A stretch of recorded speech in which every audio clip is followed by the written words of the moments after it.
I said, well, I'm probably not allowed to be a Muslim, but I'll just on my own believe what they believe and I'll do what they do.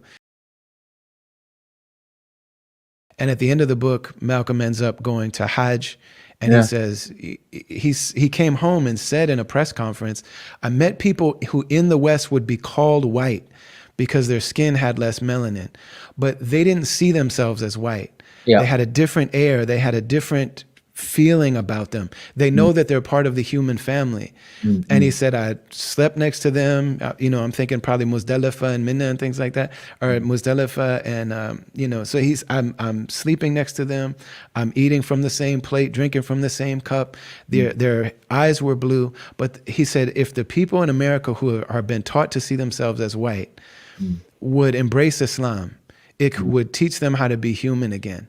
mm, mm, And so at that moment, I just said, oh, I'm a Muslim. I didn't know any Muslims. I didn't know how to be a Muslim. I didn't know what it was. mm, mm. I had a mixture of, this is, 1992 or three. So, Muslims were handing out pamphlets at that time, probably mostly Salafis and Tablighi Jamaat were handing out a lot of pamphlets. I also went to the library and I got a Koran with a K, Koran. Oh yeah, yeah, And then I was listening to these, what Dr. Sherman Jackson calls proto-Islamic groups, yeah. these African-American groups that have ideas about Islam that are theologically and even in terms of their practice, there's a lot there that wouldn't be recognized in the global historical understanding of Islam. But they're groups that professed Islam and loved Islam. And these are people that we really looked up to, like the Nation of Islam, like the Moorish Science Temple of America, like Noble Drew Ali's group called the Nawabians, like the 5%, it's called the 5% Nation of Gods and Earth. These are all groups that we really looked up to and saw as being really beautiful people. Yeah. And so I just had this strange amalgamation of all these different beliefs. Mm, mm, mm. And I was talking about them with my mom and I was arguing with my parents and all this stuff. I was 13 to 15. Wow. And finally at 15, my mother, we lived in North Minneapolis, which is an almost entirely black neighborhood. But there was a little house mosque in that neighborhood. And there was a sign that said Masjid An-Nur. And my mother, I didn't know this until later, but there was a phone number and she called the imam, who turns out that he ended up becoming the son-in-law of Imam Warithuddin Muhammad. So they were part of the community of Imam Warithuddin Muhammad, who was the son of Elijah Muhammad, who inherited the leadership of the Nation of Islam. And he's the one actually that told Malcolm X about Sunni Islam. And he said, if you're going to leave my father, go to Sunni Islam, believe in it, it's the truth. That's what you should do. And you join the Muslim world, and now you've got the entire Muslim world behind you. And you make a global case for the human rights of Africans in America and all over the world, which is amazing. So my mother called them and said, my son thinks he's a Muslim. And do you believe this? Do you believe that? All this stuff that I was regurgitating. Because she said, there's no way that what you're saying to me is a world religion. So she actually had a conversation with this imam. His name is Imam Matthew Ramadan. Allah preserve him, he's a beautiful man. And so he said, just bring me your son, just bring him here. So she drove by this house mosque and she said, I think there's Muslims in there. Because I was 15 years old, I'm a young, headstrong kid. She said, I think there's Muslims in there. And I looked at the sign and was like, yeah, I think you're right. She said, oh, would you ever want to go there? I had no idea they had a conversation until years later. Amazing. And she took me there and, I converted in that community. I was a young imam in that community. I worked full time there. Wow. We helped to build a mosque, like with the, proper dome and arches and all that stuff. Yeah. And that was my early life and entrance to Islam. I mean, what struck me when I first saw this was it wasn't just the music, the sound. I mean, is your use of language. The words are very striking. Welcome to the United Snakes. And I didn't pick that up when I felt, hang on, there's something not quite right there. Right from the beginning, you are, you're at it. You're critiquing and you're portraying and these powerful visual images of slavery, of suffering, of dispossession, and standing in front of the, the Washington this and the, it's on every level a very, very powerful work that you've created there, and it's got what, 8 million views. So do you want to say something about that particular piece? Well, this was during the Bush years, and this was during the post 9/11 years. This was during the time when, in September 11th, like we were encouraged in America to, they were really beating the war drums, and they were actively engaged in, the wars in Afghanistan and Iraq, and so this is a song talking about just the hypocrisy of that. The hypocrisy of calling another society, like the absolute gall of America, particularly my country, to point the finger at anyone else and call them violent, or to say that they don't value human life, or they don't value women, or they don't value people's rights, or they don't value all of the deep hypocrisies. And to say that as an American, standing at those monuments. And, like I said, I came up, maybe we didn't mention yet, but I came up in a really kind of like do-it-yourself manner, where we were really inspired by, punk rock bands and indie rock bands who basically made their music, and also early hip-hop music, where they, without the permission or asking anything from the music industry, created our own music, recorded it, pressed it up, and sold it. We went on tour. We performed it for anybody that would listen to us. And, we did things like, competitions and all sorts of things like that to be heard. And this was the first time that finally, after all of these years, this album was distributed by Warner Brothers, and I was finally on a bigger stage. And this is your first big hit, obviously. Yeah, this is my first actual single. I released music before that, but this was the first one to be distributed. Mm-hmm. And so, when I was first invited to perform on television on Conan O'Brien, I did this song. Oh, really? And so who were your audience? What was it? Particular segments of the Black community, or was it white people as well? I mean, was it more broad than just one particular section of the American society? That's a great question. So, when I started out, like I said, when I was young, like hip hop was in an almost entirely Black community. And there were also Puerto Ricans involved, but it was mostly Black. Mm-hmm. And I came along in a time when there were a number of particularly underground independent artists that were white. It was like the one white kid at the hip hop party that actually knew how to rap. Eminem was the one who became famous. Yeah. But there were a lot of those people that genuinely came from the culture and were talented, and really in a lot of ways felt like they had to overperform to even be allowed to participate. Mm-hmm. And so it just turned out that there was a network of those people. And so there were a lot of like emerging white hip hop audiences that had really listened to hip hop before. Yeah. And so I would go back and forth between, so I would spend half of the time performing for opening for and performing for the audience of people like Rakim and Public Enemy, like very militant Black artists, legendary artists. And then also performing for mostly white audiences. So in the beginning, it was kind of both. I would go back and forth between the two worlds. Mm-hmm. But the audience who seemed to have claimed me, and our audience is really, as performers, is a lot like our family. We really can't choose them. And so you just have to embrace and learn to love them for who they are. Yeah.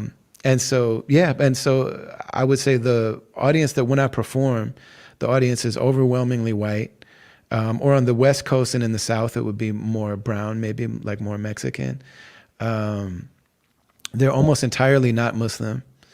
And, they're people that listen to conscious, underground, independent hip hop. So not necessarily the hip hop music that's on the radio, that's made for the club and things like that, but music that still has a message and has some sort of idea behind it. So the person that directed that video, a lot of it, I really left a lot of it in his hands. So it was inspired. The song was inspired by Dr. Umar Farouk Abdullah, who said, "Beauty is the splendor of truth." That there's a cosmic relationship between truth, which is unseen, and beauty, which is. And so beauty is the language of truth. Beauty is what allows the truth to be communicated on a heart level that doesn't necessarily require intellectual agreement. It doesn't, or theological agreement. Mm. There's something that beauty does to communicate truth in a way that soothes the soul. Mm. He actually conducted like, several. You can search "Beauty is the Splendor of Truth," Dr. Omar Abdullah, and you'll see him talking about this. And they talk about the necessity of beauty of all types in the classical Islamic tradition, both in the highest form being the writing and reciting of the Quran, but then also in things like geometry and gardening and architecture and city planning and the garments that we used. And not only in the Islamic tradition, but in all places where spirituality was at the forefront of their culture, you see beauty in the Zen tradition. And so I told all of that to this director who's a Native American brother who practices Native American spiritual tradition. And so what he sought to do with that video was to set Islam next to other types of spiritual practices. And so you see in there, there are people doing yoga and there are people drumming and there are people, in hindsight, there are things about that video that I would probably do differently. One of the main things is that there is an actual image of the Buddha that I have a lot of friends that are scholars, and I won't say the person's name, but one of them actually said, is there a way to remove that the Buddha is an idol? And I said, I didn't even think about that. Right. And then there are people doing yoga and there's some stuff that maybe, Yeah. So again, it's not that Dr. Omar or anyone else, is co-signing all the things that we're doing. And certainly there are mistakes being made. No, thanks for pointing that out. No, I think this is something we must address if it's okay with you now. So Yeah. you mentioned the Islamic tradition, and of course, in the Islamic tradition, we have 4 schools of law, 4 madhabs as they're called, and we both know someone, Professor Abdullah Ali from Zaytuna College, and he's an expert on Islamic law and the prophetic tradition. And I was very privileged to talk to him on BT about controversial matters like music in Islam. And there's a video on BT. If you look it up, people can watch it. And he's in the Maliki tradition. He's a Maliki scholar. He was my first Maliki fiqh teacher.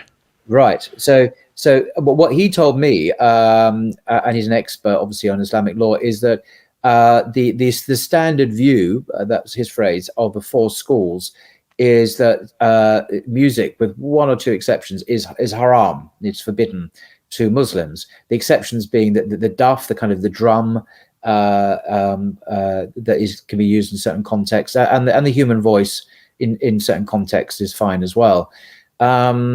But although that is the standard view, there are some scholars, most famously, of course, Al-Ghazali, who had a different view.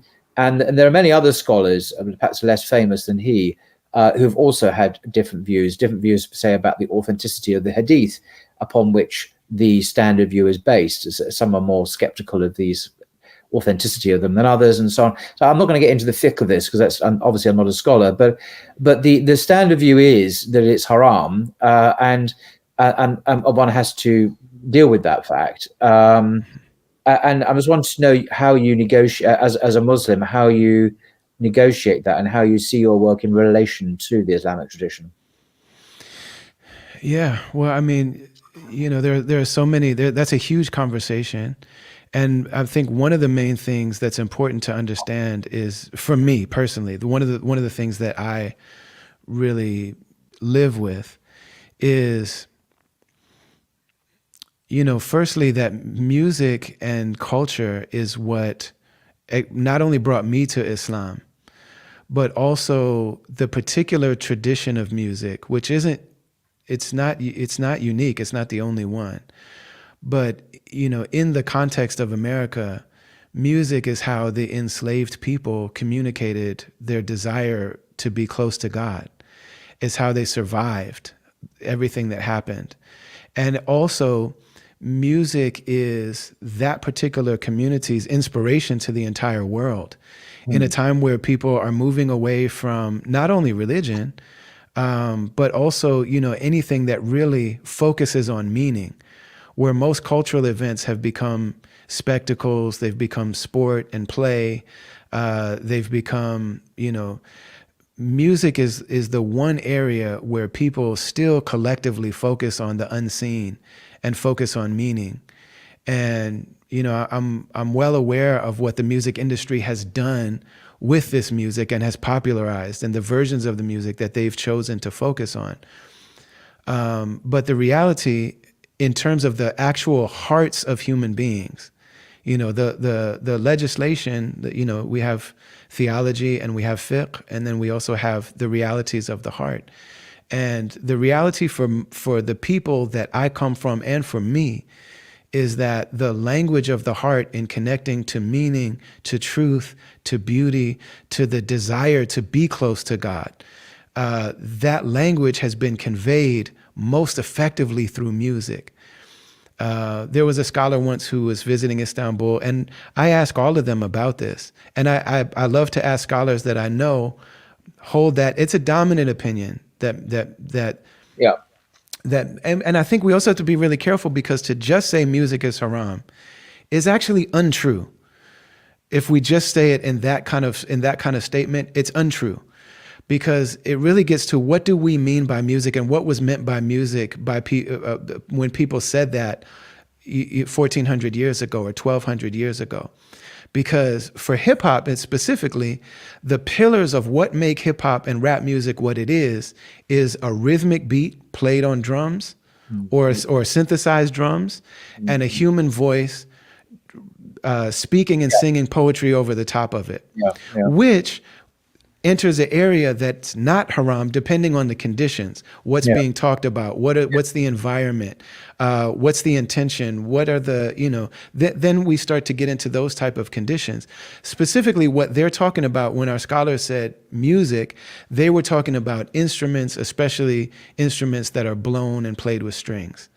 Those were the things that they were talking about. And even that, Imam al-Ghazali is not, people have these weird opinions and understandings because people like Imam al-Ghazali and people like Sheikh Abdul Qadir al-Jilani have been represented by people that are like, we don't really care about the Sharia. But that's not who those individuals are.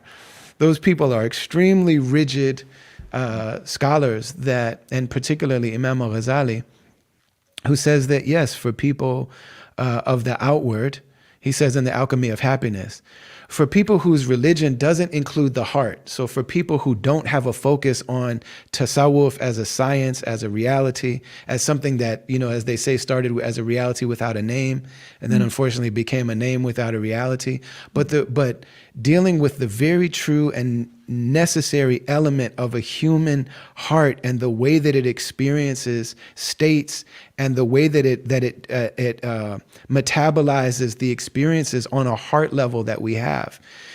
That's not the realm of fiqh, and neither is the realm of it's a different aspect. So Imam al-Ghazali says, for people who their religion isn't about love, then for those people, maybe music should be haram, because music fans the flames of what's going on in the heart.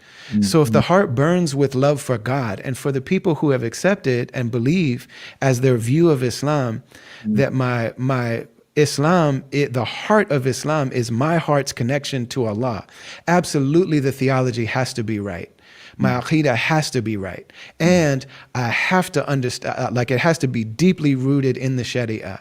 There's no love of God that me and God are so close that I don't need to follow the Sharia. That's false Islam. That is not Islam. No question about that. But Imam al-Ghazali said that for people who their relationship to Islam starts in the heart, that those people need to have sometimes that the food of the heart and the spirit is music. So that's been my experience. So when we just say that music is haram, the reality is that it's not a qata'i issue that's addressed in that way. The majority of the scholars have said, And so the takeaway becomes, and so Imam al-Ghazali starts to talk about, anybody that says that music is entirely haram is mistaken. Also, anybody that thinks that all music should just be taken without grave concern for what's the intention and what's the effect that it has and what are the associations that it has and what are anybody that just plays with music, not plays music, but plays with music like it's something of not much consequence, is also deeply mistaken. And so he starts to talk about times when, even for a spiritual lover, that music would be haram. If there's lust involved for the person that's performing the music, if the music has something is related to, he said wine drinking and things like that. So if the music has an association with something that's haram. And then he also says that that the average person should really avoid doing it as a career. And so he says that the student comes to the sheikh and says, I want to sing as my profession or play music. And so the sheikh says, fast 3 days and nights without even eating at night. Don't eat or drink anything for 3 days and then come back to me. So the student comes back famished and says, I haven't eaten or drank anything. And the sheikh says, well, what's your favorite meal? What do you desire most in this moment? And so he tells him what it is, and the sheikh orders it to be prepared and puts it in front of him and says, in this moment, if you would rather eat this food than perform music, then eat the food and perform and just sing to yourself, basically. Like, you can't perform in public.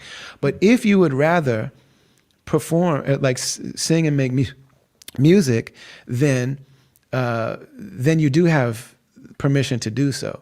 And what's taken from the meaning of that is that for a person who is looking to, there are so many low passions and desires that can be achieved through performing in front of people, that if that's the drive, if the drive is to be famous or to gain access to people's hearts so you can manipulate them or gain their favor or something like that, then that's not acceptable and that should be avoided. But if a person truly is looking to express their deep longing for and their deep connection with the divine, then that is something that could perhaps be good. But so it's very clear that it's not something to be played with. It's something to be taken very seriously.